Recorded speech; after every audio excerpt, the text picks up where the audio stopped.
Simplification some பார்த்தலாமா? So இங்கே ஒரு பெரிய திங் கொடுத்துட்டு இதை சிம்பிளிஃபை பண்ணி இந்த எக்ஸோட வேல்யூவை கேட்டிருக்காங்க. ஸோ கொஞ்சம் கொஞ்சமாக பண்ணலாமா? ஸோ ஃபஸ்ட்டு இதை மட்டும் எடுத்துக்கலாம். ஸோ 1 + 1/4. ஸோ இங்கே 1 + 1/4 இது ஃப்ராக்ஷன், இது whole number. So cross multiply பண்ணி ஆட் பண்ணுங்கள். 1 4s are 4 + 1 5/4. ஓகேவா? ஸோ அப்போ இந்த டேர்முக்கு பதிலாக 5/4 போடலாம். ஸோ அப்போ 3 + 1 / 5/4 இருக்கும்.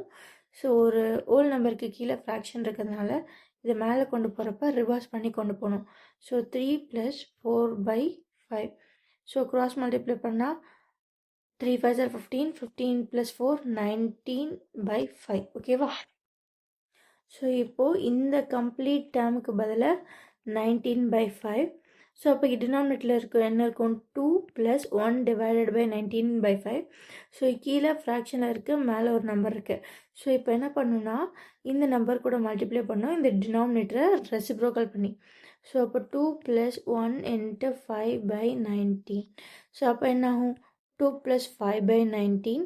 ஸோ க்ராஸ் மல்டிப்ளை பண்ணால் 2 × 19 38, 38 + 5 43 / 19. ஸோ இந்த என்டையர் டேர்முக்கு பதிலாக நம்ம என்ன போட்டுக்கலாம்னா 43 / 19 போட்டுக்கலாம். இப்போ வந்து நம்ம டினாமினேட்டர் முடிச்சாச்சு, நியூமரேட்டருக்கு போகலாம். ஸோ இங்கே என்ன இருக்குன்னா 3 4/5.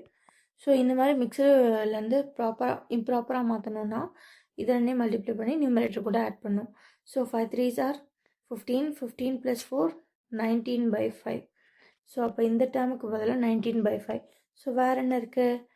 2 + 1 / 19/5. ஸோ இங்கேயும் 1 டிவிஷனில் ஒரு ஃப்ராக்ஷன் இருக்குது. ஸோ 2 + 1 இதை அப்படியே ரெசிப்ரோக்கல் பண்ணால் 5/19. ஸோ அது வந்து 2 + 5/19. அகெயின் க்ராஸ் மல்டிப்ளை பண்ணால் 2 × 19 38, 38 + 5 43/19. ஸோ இந்த நியூமரேட்டருக்கு பதிலாக 43/19 போடலாம். ஸோ அப்போ என்ன?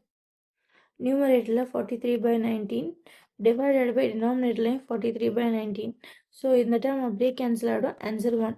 அப்படி பார்த்தா ஆப்ஷன் சி தான் ஆன்சர் 1. ஓகேவா? Bye guys.